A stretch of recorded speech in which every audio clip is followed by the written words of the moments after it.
Halo, selamat datang di Komedi Kosmos. Siap-siap untuk petualangan kosmos yang lebih menghibur daripada menonton video kucing dengan filter konyol. Di video kali ini, kita akan menjelajahi luar angkasa dengan humor dan canda, tanpa perlu khawatir tentang alien, karena kami lebih suka berbicara tentang planet dan bintang yang konyol.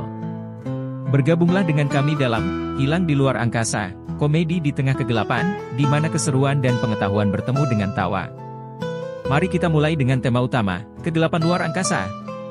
Ya, luar angkasa itu gelap, tapi jangan khawatir, kami akan menerangi perjalanan Anda dengan tawa.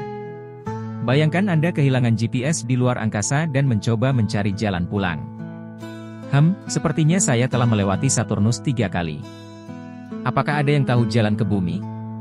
Kegelapan itu membuat segalanya seperti permainan petak umpet galaksi. Kegelapan luar angkasa bukan hanya tentang tidak adanya cahaya, tetapi juga tentang seberapa sulitnya menemukan sesuatu di antara bintang-bintang. Kadang-kadang, rasanya seperti mencoba mencari remote TV di kamar yang gelap tanpa menginjak mainan yang tersembunyi. Sekarang mari kita lihat beberapa planet yang merasa bingung di tengah kegelapan. Pertama, Pluto. Ya, kami masih menganggapnya sebagai planet meski ia sudah tidak resmi lagi. Bayangkan Pluto berusaha beradaptasi dengan status barunya dan berkata, kehidupan sebagai planet kecil itu sulit. Apakah Anda pernah merasa terlalu kecil untuk daftar undangan? Saya benar-benar kehilangan arah. Kemudian ada Neptunus, planet yang sangat jauh sehingga kadang-kadang bahkan cahaya dari matahari merasa malas untuk mengunjunginya. Neptunus mungkin berpikir, kalian tidak akan percaya. Saya baru saja mendapat kartu undangan dari matahari, tapi dia mengirimkannya ke galaksi yang salah. Sekarang, mari kita bicarakan bintang-bintang. Bayangkan bintang-bintang ini sebagai turis yang tersesat di luar angkasa. Sirius, bintang paling terang di langit malam, mungkin berusaha menunjukkan jalannya dengan berkata, jangan khawatir, saya tahu jalan kemana-mana, oh tunggu, saya tersesat di labirin bintang. Dan ada Betelgeuse, yang mungkin merasa seperti superstar yang selalu sibuk. Betelgeuse berkata, saya sudah terlalu banyak berada di sorotan, dan sekarang saya benar-benar tidak tahu kemana harus pergi.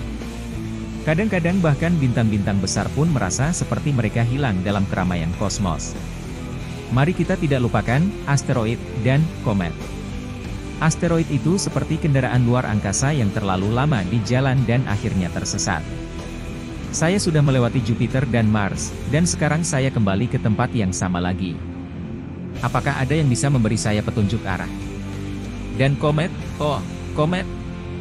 Mereka datang dari jauh, dan saat akhirnya mereka tiba, mereka mungkin berkata, saya tahu saya hanya bisa mampir sekali, tapi saya kehilangan arah sepanjang perjalanan. Apakah ada yang bisa memberitahu saya di mana pesta komet itu? Akhirnya, mari kita bicarakan tentang kehidupan astronot di luar angkasa. Bayangkan mereka berusaha beradaptasi dengan kehidupan zero gravity sambil berkata, apakah ini normal jika saya terus mengambang dan semua makanan saya melayang? Kehidupan luar angkasa adalah tentang menemukan cara untuk tertawa saat segala sesuatu tampaknya tidak sesuai rencana. Astronot mungkin berusaha melakukan kegiatan sehari-hari seperti menyikat gigi di luar angkasa dan berkata, ini seperti pertunjukan sirkus, semua sikat gigi melayang, dan saya harus berusaha agar tidak terbang bersama mereka.